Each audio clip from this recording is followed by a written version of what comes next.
Alhamdulillahi wassalatu wassalamu ala rasulillah wa ala alihi wa sahbihi ajma'in wa ba'd. Alhamdulillah, I find that I expect that people that have come, alhamdulillah, shukrullah, online, and our live streaming, it is starting again from now for the lesson now of 10 to 11 bi'idhnillahi ta'ala. And inshallah I want to really reiterate the fact that my brothers and sisters, you need to have at least a notebook, as you have to know that this is a seminar, and the seminar is very long tonight bi'idhnillahi ta'ala, and we expect that you find that you are very much steady and steadfast for the fact that we are going to learn a lot of things bi'idhnillahi ta'ala today. So that we have to mention that, I want to apologize the fact that our live streaming may not be very much consistent, because of the audio of ours. It's not very much good in live streaming. You find that maybe some few words may be cut. I'm very much sorry for that, and I apologize for that, because I find that we don't have quality products here, and may Allah Jal help us all. So together that, inshallah, we have to know that I think so you can see that in your monitors, you can see that we have another now PowerPoint bi'idhnillahi ta'ala, and this is now part 9. Okay, it's called part 9, the miracle of the Quran. And I have to mention here the fact that this Saturday's seminar that we are doing, alhamdulillah, shukrullah, we find that we can see, even if you see in that PowerPoint, this is lesson 24. We have to remember that the whole of this seminar, today's lesson, is 24. Inshallah, you find that if you want the PowerPoint, it is in the description below. You can find that link I have put in the description below, so don't worry for the fact that you'll get the PowerPoint. So we're going to start, inshallah, with today's part after a short break. It's a very good break, alhamdulillah. And why, one may be asking, why are you doing breaks between one lesson to another lesson? And this is very much important. We don't want to extend our lesson more than 1 hour. We want to make it at least 1 hour, and then we go and have a little bit break, about 5 minutes or 10 minutes. And this is very much important, because the researchers, they have said that a person, he cannot retain the whole information that is given within whole 1 hour. It cannot be done. They need a little bit of break. When they have break, you find they are able to retain, they are able to memorize, they are able to understand in a way that is best. But if you find that you are taking the whole of 1 hour without a break, then there's going to be a problem. There's going to be a problem. Find that some people, they may not be understanding. Some people, they may find it difficult to understand. So I want to, you have to know that the breaks, they are very important. When you have break, alhamdulillah, please try, maybe if you want to go to the toilet, you want to go to, if you are working currently, so you can do, alhamdulillah, shukrullah, some of your time, and take your time and maybe go out a little bit of a walk. Alhamdulillah, it's very good. You cannot sit for the whole 1 hour. It's not good. Again, you have to mention here that also in Islam, it really reiterates that fact that our health should be good, it should be nice. We should not be people who have obesity or who are very much not healthy. There should be physical strength, mental strength within you, emotional strength, and it should be people who they do not have very much of stress, depression, and these like of things. But the fact that you have Allah's Jal, and you have to have tawakkul in Allah's Jal, you have to rely on Allah's Jal, and you have to put very much trust in Him. So let us have to put this together. And I want to now start the lesson very much quickly. Find this part 9, the miracle of the Quran. And the miracle of the Quran is very many. And inshallah, I'm going to try to put in distinctive ways. So here is a special seminar done on 26th August 2017, organization Tawa Group. So let us go on to slide number 2. So after I can see that here we have the introduction. The introduction here, alhamdulillah, you find that it says, you have to know that a man, before we mention, I have to explain to you some few things. This, the point here is saying that a man has a natural distaste towards submitting to another man, unless he is forced to by the latter's physical strength or his mental superiority, or if he is shown the feats far beyond the abilities of anyone. So what you are saying here is that man when you find that you are saying that, you know, if you are a prophet or you are a big you are a person who have been sent by, you know, God, then you find that they want you to show something of you. Maybe you have maybe a miracle, you know, something that is very much distinctive of the features. Okay, that is what is meaning here, that it should be something which is of physical strength or his mental superiority. You know what the meaning here, the one have to have very much, you know, something that shows that other person that you are a prophet of God or you are something which is superior. Okay, and that's why I say that in the first two cases he yields reluctantly, while in the third he yields because of his belief in a higher force or power defying all human comparison. And therefore Allah favored his messengers not only with revelation but also with miracles, clearly proving to the people the divine origin and the truthfulness of the messages. Okay, so you find that when you find that the people they don't have maybe the ability, you know, to show their miracle unless Allah they have given them or they have favored them. And that's why he is saying that therefore Allah favored his messenger not only with the revelation but also with miracles. Not only the revelation is a miracle, but also Allah also gave them something unique, and that was a miracle. Okay, to show clearly proving to people their divine origin, that this is from Allah, you know, it's a divine origin, and the truthfulness of the messages, you know, to show the people that this message is truth. Okay, and the inability of people now to imitate these miracles of the prophet, you find that they have to know that the people, they cannot imitate these miracles of the prophets which are made to them willingly. They bear witness to Allah's unity and they obey the commandment of the prophet. So because of the fact that the people now, they cannot imitate those miracles, what they do is that they willingly now they bear witness to Allah's unity. They bear witness to the fact that Allah is only one, and they also obey the commandment of the prophets, because at that time there are prophets who are sent for a specific reason. So due to the difficulties which are involved in communication and transportation, the early prophets, they were sent only to the people among whom they were raised up, and thus the miracles which now they brought, they were particularly suited to the areas of knowledge in which their people excelled, in order for the miracles to have the maximum effect on them. And alhamdulillah, we go to the next slide. So in the next slide you can see that here there's an example of miracles that were given to prophets. Here inshallah I want to mention the fact that these prophets, just an example, the many prophets were given other miracles. We're not going to mention all of them. We just want to give you an example to show you what a miracle is, you know. And we have already explained before, alhamdulillah, that the purpose of a miracle. So if you go on the first slide, I've mentioned a little bit of the purpose of the miracles, and now I know that I've mentioned some other things.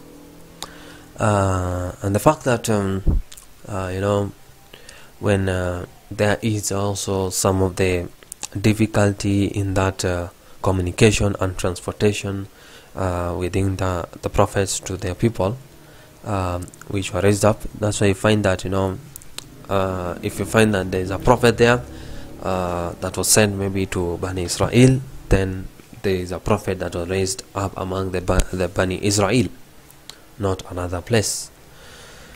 So that's what I'm saying, that these miracles which they brought, they were particularly suited to the area of knowledge in which the people excelled. These miracles that were given to the prophet by Allah, they were suited to the areas of knowledge in which that people they excelled. So maybe if you find that why is it like that? Why does Allah send maybe a prophet to a particular place in which maybe Allah give them a miracle, and that miracle is very much higher than the other people's knowledge that they have. Okay, and I'm sure I'm going to explain, when you see an example, it's going to be very much important. So why is it that it is in order for the miracles to have the maximum effect on them? In order for that miracles to have the maximum effect on them, and that's why we're going to start to consider in this second slide. We have Prophet Musa alayhi salam miracle. What is that miracle? Inshallah, I'm going to mention here that the Prophet Musa alayhi salam, may Allah's peace be on him, alayhi salatu wasalam, he was raised up among the Egyptians. So there were Egyptians at that time of Prophet Musa alayhi salam, who they were noted for their mastery of the occult arts, sorcery and magic. So at that time of Prophet Musa alayhi salam, there are people who had excelled in knowledge in their occult arts, in their sorcery and magic. So some very much interesting knowledge they had. This sorcery and magic is, as we know, there are something which we have to understand that it was there, and the people they usually do it. Okay, and hence Allah you find that he gave Prophet Musa alayhi salam the miracle of being able to place his hand in his clock and extract a brilliantly shining hand. So that's a miracle, a very interesting miracle that was given to Prophet Musa alayhi salatu wasalam. When he just removes his clock from his hand, there was a brilliantly shining hand that will be displayed to the people. And when the sorcerers and magicians, they were gathered now to challenge Prophet Musa alayhi salam also, and the staffs which they had cast, they appeared to the audience as snakes. And Allah he turned Prophet Musa alayhi salam staff, that is, now he had a stick here, into a large, into a huge real snake that even devoured the snakes of his opponents. So what does that mean? So in that story, Musa alayhi salatu wasalam, he is again you find that in that story of Musa alayhi salatu wasalam, we are getting a lot of benefit. One of the benefit here you find that is the fact that he was given a miracle, and that miracle, it was to show to those people who were at that time knowledgeable in that sorcery and magic, something that is very much difficult for them to create now a snake that is eating, and that is very much big, and that is eating their own snakes. Okay, and when you find that when it devolved, you find that that defeat it was sufficient proof for the magicians and the sorcerers who knew that no one could change the nature of a stick, as Musa alayhi salatu wasalam he apparently had done. So they fell on their faces in submission. That means they did the sajda. They did the sajda to Allah. They say that we have to believe that this thing, it is from Allah. This miracle, it cannot be done by Musa alayhi salam with his own magic or nothing. It is with the help of Allah. It is with the help of Allah Azza wa Jalla. And that's why these sorcerers, and the magicians, what they did is that they fell on their faces in submission and in sincere belief in the God of Musa alayhi salatu wassalam, and they believed in Allah Azza wa Jal in spite of the threats on their lives uttered by the master who was called Pharaoh, who was a very unjust king at that time. So you can see that really you find that this miracle that was given to Musa alayhi salam, it was very much for the people at that time, because of the fact that they had knowledge of sorcery and magic. Okay, so you can see that the miracles, they're not given just like that. They're not given just like that, but there's a purpose in it. There's a purpose in it. We got the next thing, alhamdulillah, bi'idhni ta'ala, inshallah. If you see in our PowerPoint, we have an example of Prophet Isa alayhi salam. Prophet Isa alayhi salatu wasalam, what we learn is that he is Jesus, as alhamdulillah everybody knows, and he was chosen by Allah from among the Jews. Okay, he was chosen among the people of the Jews. Now the Jews, they were especially noted for their exceptional abilities in the field of medicine. So these Jewish people, you find, alhamdulillah, they were very much good and exceptional in that field of medicine, or you can say that, doctory, something like that. And what these Jewish doctors, you find that they were highly respected and they were revered for their seemingly magical ability to mend the bones, to heal the wounds, and to cure the sick. So that was their magically, ability. They're saying that they had magical ability to mend that bones. Maybe someone had a fractured bones, and then these Jewish doctors, they came and they made it, alhamdulillah, shukrullah, in a nice way, and that person, he could at least start to walk a little bit if he had a fractured bone. And what did they do? Alhamdulillah, you find that they were knowing medicine, and also they were healing the wounds. Someone, maybe he had bruised himself very much, and had got very much big injuries, and these Jewish doctors, they came and they started to treat that person, alhamdulillah, shukrullah, and they became well, alhamdulillah. And they say that this is magic, alhamdulillah, And also another thing that these doctors, they did is to cure the sick. Someone who came, he had a little bit of cough, fever, high temperature. So what they did is that they came, alhamdulillah, and treated him, alhamdulillah, shukran, they are good. Now this is because they had the knowledge of medicine. You can see that this is because they had the knowledge of medicine. And here there is no any miracle. But these people, they are saying that it is magic. Because to do such things, it's not for everyone. Everybody cannot become doctor, Okay, but these people are Jews. When you find that they are very much good in doctor, and when they went to other places, they treated like that. These people, they become shocked and say, alhamdulillah, this is very interesting, from the Jewish doctors.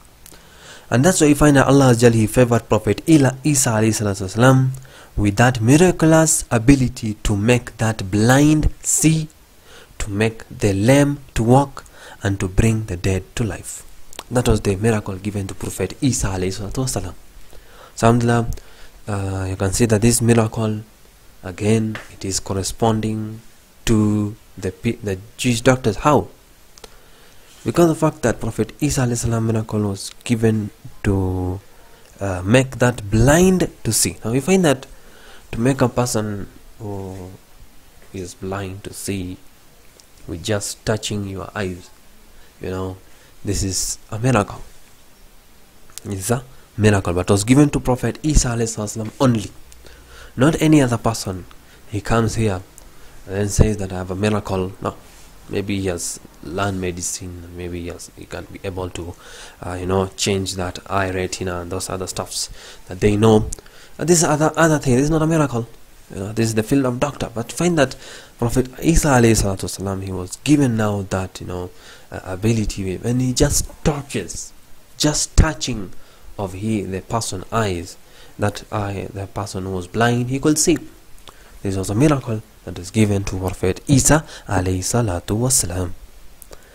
Another miracle, alhamdulillah, it was to make the to walk. Really becomes, sometimes we hear stories that a person, or a mother, he got a baby who was lame, and I think so. There was a story happened in Saudi Arabia.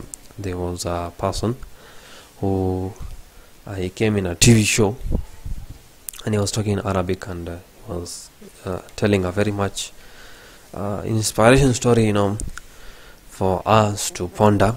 And what he was saying is that he had born without. He found he had legs, but you find that his legs was not working.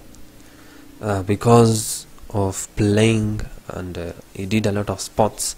And one of the sports, I don't know, he went to a swimming pool and he got his I don't know, when you go to dive. There's a method that you have to know how to dive. So so he dived in a way that led to his legs being lame. He could not walk. A very much bad situation that he got. And this person, he was mentioning the story, the fact that when he got that situation, the thing that he wanted to do now, you find that now it was very much difficult for him to walk. Now to sit in the toilet also is difficult. Can you imagine? To sit in that toilet, it is difficult without a leg. And that's why you find that we people, we are very much people who we do not thank Allah Azza Jal. We have legs, we have eyes, we have ears, we have our hands, we have our nose, we have our mouth, or we are using it. We should try to use them for the sake of Allah Azza Jal. And we should try to thank to Allah Azza Jal for these things that we have. We thank Allah Azza Jal for having our eyes, we thank Allah Azza Jal for having our ears, we thank Allah Azza Jal for having our hands, we thank Allah Azza Jal for having our faces, our hair, our everything, our legs, everything. Now this person will find that he got a situation like that. Now may Allah Azza Jal protect us from that situation. I mean, this boy said that to go to that toilet was difficult, and he was dependent, and his mother was the one was taking him to the toilet and cleaning him. So he's telling the story, that fact that he can't repay the debt that was given by his mother. The fact that his mother gave him food, when his hands was not good, gave him food, taking him toilet, and such of these things that we usually do every day, but you find we don't thank Allah Jal. We should be thanking Allah Jal for everything that we are doing. We are able to go to the toilet with our own selves. Alhamdulillah, shukrullah. We should thank Allah Jal for that. When we are able to eat food with our own hands, alhamdulillah, shukrullah. It's a very, very much great ni'mah by Allah Azza Jal. So we should thank Allah Azza Jal with that. But also thanking is not only that. We find that thanking Allah Azza Jal is doing what Allah Azza Jal wants. When you do that, then you find that is the way, best way to thank Allah Azza Jal. So together with that, alhamdulillah, I want to mention that boy who was lame. He said that the thing that he really wanted to do, it is to give sajda to Allah Azza Jal. Only one sajda. He said like that, because now when he was very young, he was a playful guy. He was not a person who was very much studying the deen or reading the deen or teaching people deen. No, he was not a person like that. He was not going to the mosque frequently. No, he was not a very practicing Muslim. And you find that this guy, you find that he was saying that the only thing that he wanted to do after he had gotten with that situation, it is to give sajda to Allah Azza Jal. And now he can't give even sajda to Allah Azza Jal. So may Allah Azza Jal now help us to give sajda to Allah Azza Jal every day and every night. No day passes without giving sajda to Allah Azza Jal. We should be people who are trying to do that work. We are trying to give sajda to Allah Azza Jal every time. Very much important thing.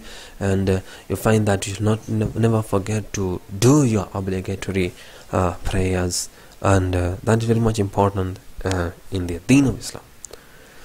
So when you see a lame person, you find that in such a situation, if you see that boy, Prophet Isa alayhi salam, that miracle that Prophet Isa alayhi salam had, he could treat that boy and he could make that lame to walk. That was another very much great miracle that was given to Prophet Isa alayhi salam. And also another, it is to bring the dead back to life. A person who has died, and find that Prophet Isa alayhi salam was given that ability, that miracle, by again Allah Azza wa Jal to bring the dead to life. And this is again showing us the fact that miracles, it happens to many people. Okay, miracles are only at the time of the prophets, and they are given to the prophets, and it was for the people of that time. Now, let me mention here something very much important, that these abilities, they are clearly even beyond those of the Jewish doctors at that time, and you find that they knew well that no regular man could do them. No regular man, he could bring the dead to life. No regular man could bring the lame to walk, and no regular man could make the blind to see. They say that this is something, very much astonishing, something that has never been done and can never be done at our time, and they knew that this is something which is unique. And you find that Allah Jal, He gave Prophet Isa alayhi salam an even more dazzling miracle, and that miracle, it was to able to mold the birds out of the clay, to breathe on them and they would fly away.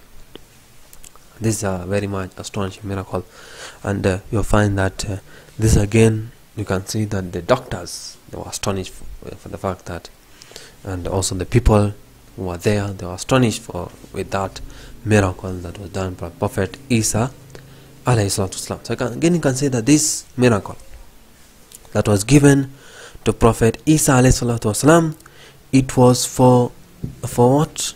It was for the people at that time, because the people at that time, you find that they were very much knowledgeable in the medicine, and you find that when Prophet Isa alayhi salatu wasalam, he could do such a miracle. They say that this now miracle of treating the blind to see, this it cannot be done with the people at that time, and say that this is something which is unique, this something cannot be done, and you find there's a divine origin in that.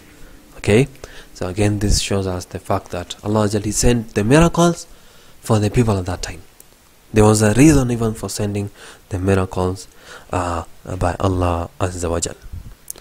I want to go ahead and I want to mention that since again now we go now to the last, which is what? And go on PowerPoint, you can say that the last example of miracle that were given to the Prophet is Prophet Muhammad sallallahu alaihi wasallam. I find that now this miracle that was now given to Prophet Muhammad sallallahu alaihi wasallam was which one? Yeah, so let me mention them. Alhamdulillah. Since the Prophet sallallahu alaihi wasallam, he was to be the last of the prophets sent not only to a particular people but to all of the mankind, so he was given a miracle which will not only amaze people among whom he was raised, but which will challenge and amaze the human mind until the last days of this world. And that's why the Prophet Muhammad sallallahu alaihi wasallam, like the other prophets before him, they were given a number of other miracles. They are given a number of other miracles whose effects, they were basically limited to the people of his time. And there was a miracle that was given to the Prophet ﷺ, that was limited, and this example is like the splitting of the moon upon his tribe's request for a sign.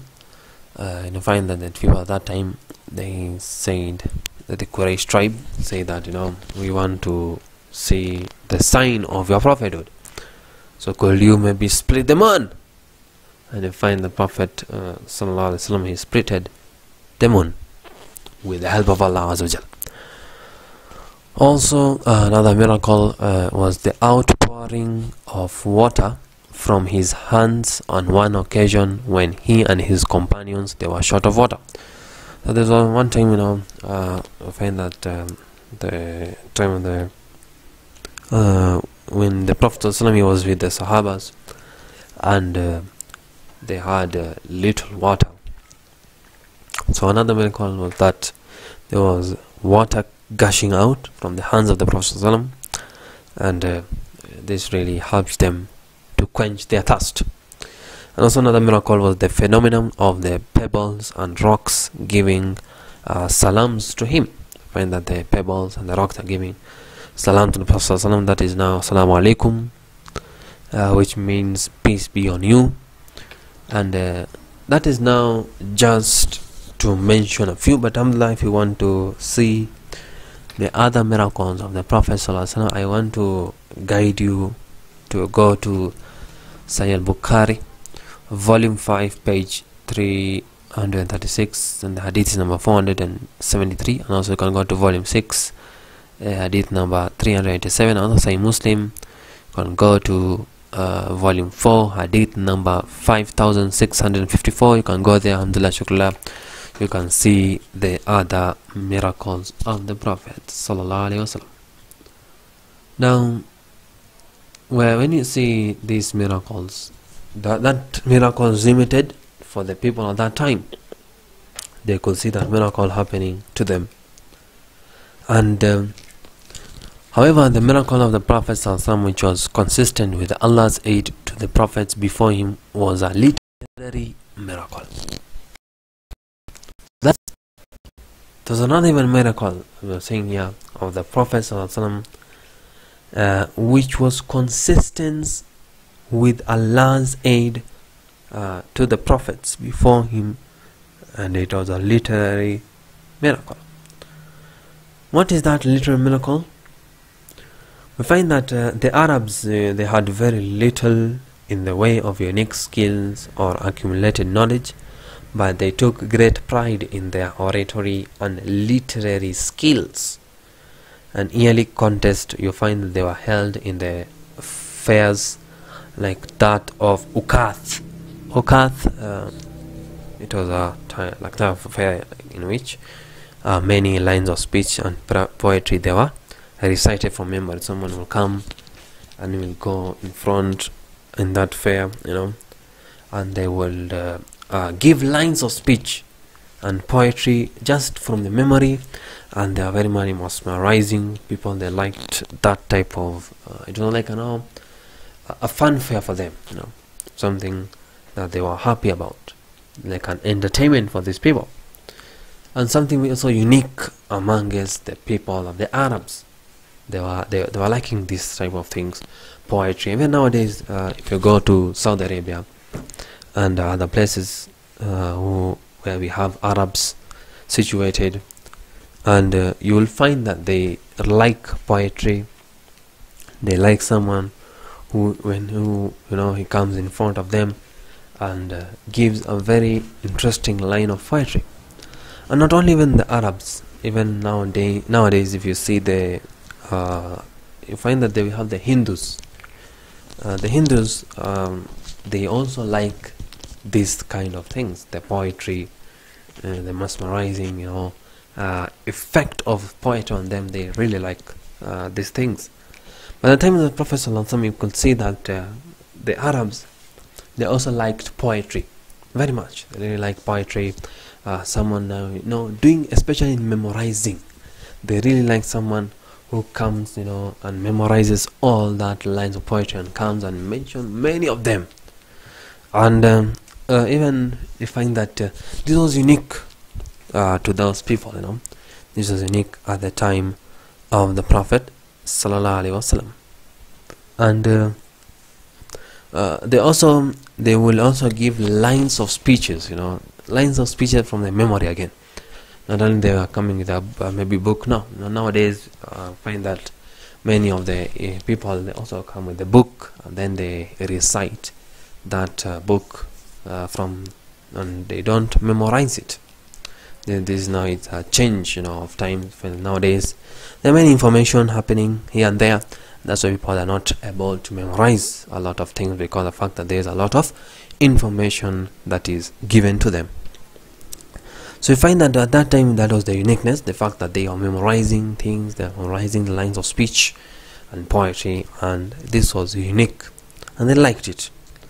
And they had great pride in the oratory and literary skills. A person who was very much fluent in their wording, they liked that thing. It was they took pride in that. That was now their unique skills, or you can say even their accumulated knowledge they had. Okay, and when you see someone is doing something like that, you find that you really become something really shocked to find how did they come with that types of poetry and very much interesting, and they find that sometimes it's a talent. Okay, but here now, how comes it becomes miracle? We have to mention that their language now, if you see the language of Arabic, it had reached its peak of development. At that time, when you will see that the Arabs, when they are talking now, you find that they are just the language now, it did not increase in a way. It reached its peak of development, and the eloquence, it was considered the highest quality a man could possess. And then when we talk about eloquence now, is where you find that someone now, you could be able to talk the classical Arabic, and eloquence in a way that you cannot stammer in a way. When you're talking, you cannot stammer. You are talking in a fluent way. That's now what we call eloquence. And eloquence is something you can gain by knowing like many or all of the verbs that is in the language. You know all of the verbs which are in a language, what they mean, and what the understanding is. So that thing was very much special among the Arabs. And I find that this language, when it had reached its peak of development, eloquence was considered also the highest quality a man could possess. And in fact, you find that the 10 most famous poems, they were so revered that they were etched in gold, and they hung in the Kaaba for a solemn adoration.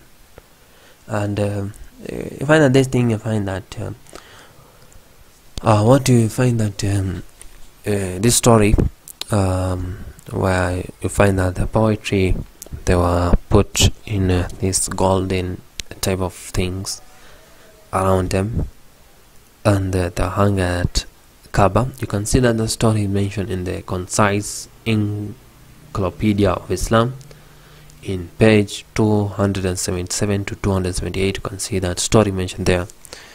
And find that not only that, they really adored the fact that if there's a very much famous poem, you'll find them putting around the Kaaba and put in gold.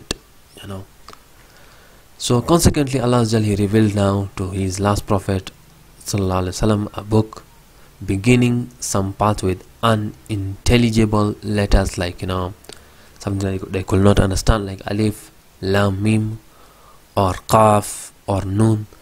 And this tantalized the Arab mind, as if to say, from these letters which you combine now to form your daily conversation, as well as great works of prose and poetry, it is formed a book whose shortest chapter, it does not exceed 3 lines, yet you cannot imitate it, and no matter how hard you try. And thus his standing miracle, it was none other than the Quran itself. So you find that the people at that time, they saw the fact that the Prophet ﷺ was revealed a book, and he was reciting some words which are very much unique, like Alif, Lam, Mim, Kaf, Noon, and they were much shocked about the fact that where could you get this word? What do they mean? This was their question. What do they mean? They did not understand these words, and they were a little bit shocked for the fact that these words, they were unique in a way that they could not understand. And together not understanding, it was also new to them. When you find that these words coming from the Prophet ﷺ, it tantalized this Arab mind, and they said, from these letters which you combine to form your daily conversation, as well as the great works of prose and poetry, because the Quran, it was very much in a great prose and great poetry in it also. And it is formed a book, which is now called Quran here, whose shortest chapter, it does not exceed 3 lines. So they are shocked for the fact that there was a shortest chapter in Quran, and it had only 3 lines. It had only 3 lines, very much little letters in it. And how these 3 lines, it could create a prose, and together that also poetry, and together that also there's a lot of teachings in it. So yet you and then they're saying that again together that also you cannot imitate it. You cannot imitate the Quran. Another unique thing again itself is a miracle. Arabs, they say that you cannot imitate it. How can you create 3 lines with this the same letters of what are difficult for them, and no matter how hard you try, you cannot imitate it. And again, that's why I find that we have to know that this is the standing miracle that was none other than this Quran itself, and also the Prophet Sallallahu Alaihi Wasallam, he himself, he restated, he mentioned this. So the Prophet Sallallahu Alaihi Wasallam, he said these words, and I'm reading now in Arabic, and saying that Ma min al-anbiya'i nabiyyun ila u'tiya ma mithlu amana alayhi basharu wa innama kana alladhi utitu wahyan awhahu Allahu ilayya fa'arju an akuna aktharahum tabi'an yawm al-qiyamah. The Prophet is saying that all prophets, they are given something which will cause people now to believe in them, and the thing which I was given is none other than a revelation, and that is the Quran, which Allah Azza wa Jal, he revealed to me. So I hope that I will have the most followers among them on the day of judgment. And this is reported by Abu Huraira radiyallahu anhu and collected by Al-Bukhari, and you can see in Sahih Al-Bukhari hadith number 504, and also in Sahih Muslim in hadith volume 1 hadith number 283. So again, showing the fact that this Quran, it is a miracle revealed to the Prophet Sallallahu Alaihi Wasallam. This Quran, it is a miracle that was revealed to the Prophet Sallallahu Alaihi Wasallam. Now, alhamdulillah, we can now go back to our so alhamdulillah, I can see that in our PowerPoint, alhamdulillah, we have discussed about Prophet Musa Alayhi Salam. We have finished it, alhamdulillah. We have talked about Prophet Isa Alayhi Salam, and we have talked about the miracle that was given to Prophet Isa Alayhi Salam, and also we have talked about the miracle that was given to Prophet Muhammad Sallallahu, and also the standing miracle, which is now the Quran. So let us go to the next slide, which is slide number 4. Here now we want to talk about the fact that the Quran as a miracle, the Quran as a miracle, and we are going to start with the challenge, and I will start with that topic about the challenge. So what is the challenge? The Quran itself, we find that the Quran, it is not only unique in the way in which it presents its subject matter, but it is also unique in that it is a miracle itself. And when we say that the Quran is a miracle itself, by that term miracle, we mean the performance of a supernatural or extraordinary event which cannot be duplicated by humans. And you find that it has been documented. The Prophet Muhammad Sallallahu Alaihi Wasallam, he challenged the Arabs to produce a literary work which is of a similar caliber as the Quran, but they were unable to do so in spite of the well-known eloquence and literary powers. So alhamdulillah, I find that the Arabs, they were challenged. That's why I can say that this topic here, when say that the Quran is a miracle, there is a challenge that this Quran, it has given to the Arabs. Now here we have defined first of all also the fact that what a miracle is. What a miracle is. And I want you also to document in your notes the fact that what a miracle is.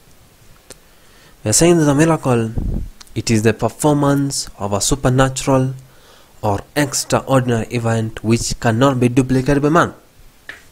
Can say that that's the definition of a miracle. That performance of a supernatural, it is something which you find that it is done by someone who you cannot copy that someone.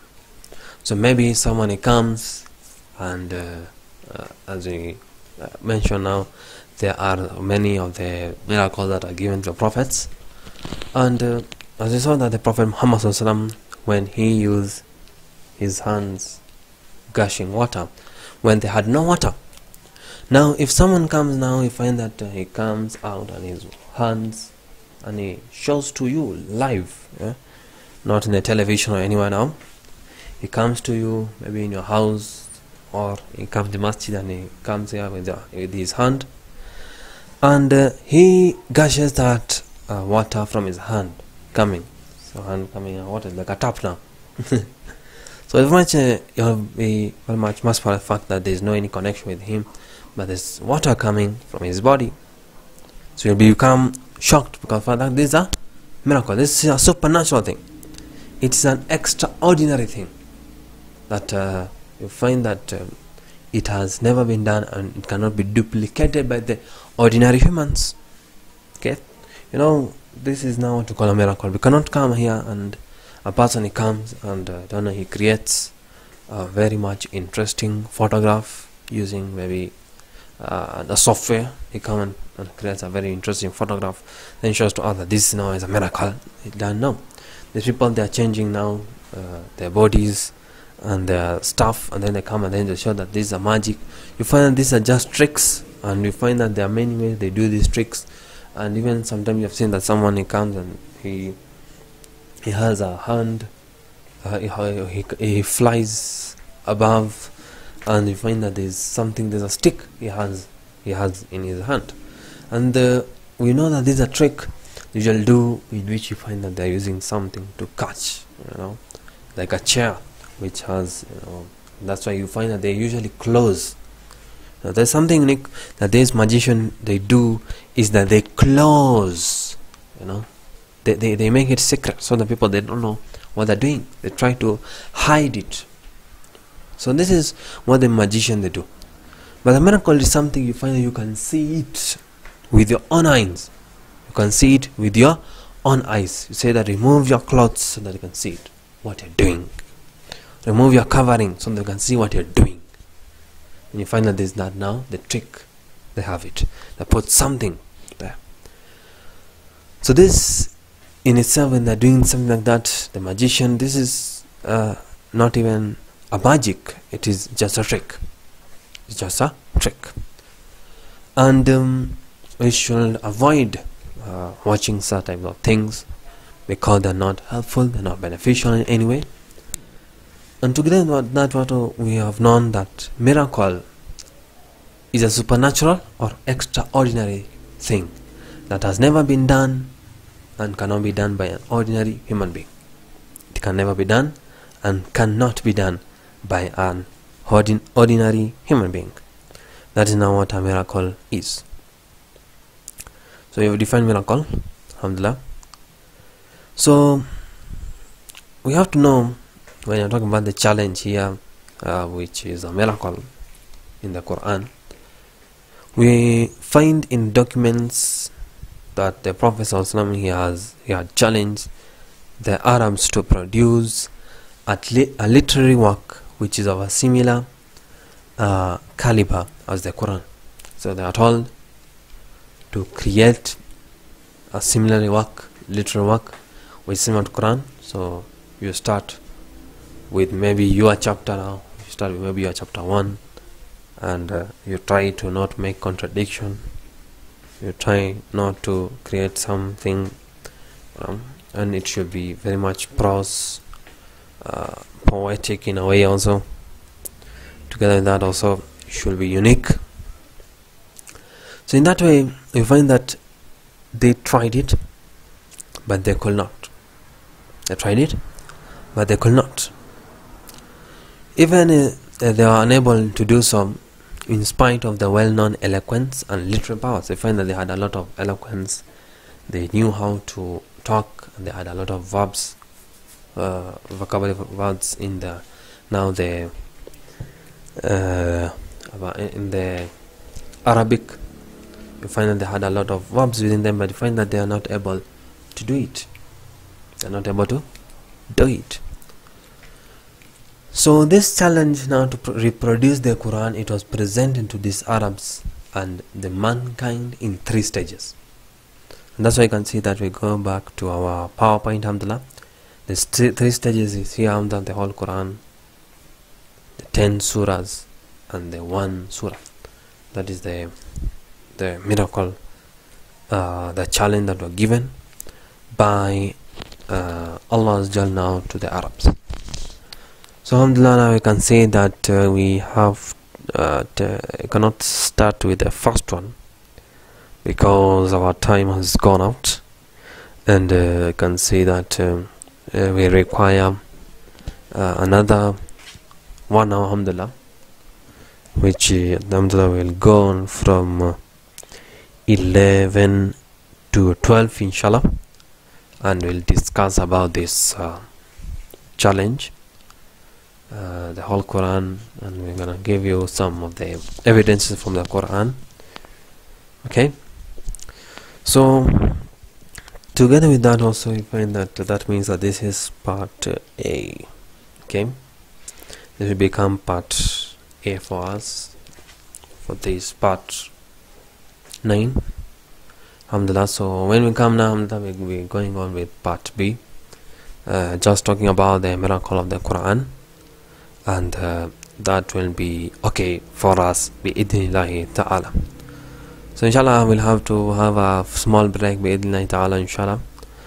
Those people who are online, we expect them that now you can go, alhamdulillah, you can go out and take a little bit of a lunch if you want, but lunch time has not yet reached. So you find that still you can maybe go a little bit and have a walk, and don't just sit there. Have a little bit walk, have a little bit of a rest a little bit, and that is very much important for a person who is having a online seminar. So we have a break, alhamdulillah. We'll be having at least about 8 minutes break, alhamdulillah. It will be okay for us. Then inshallah we're gonna resume and we're gonna talk about it again and finish up. Then we go to another topic. So I'll finish by saying subhanaka Allahumma bihamdik ashhadu an la ilaha illa anta astaghfiruka wa atubu ilaik. Assalamu alaikum wa rahmatullahi wa barakatuh.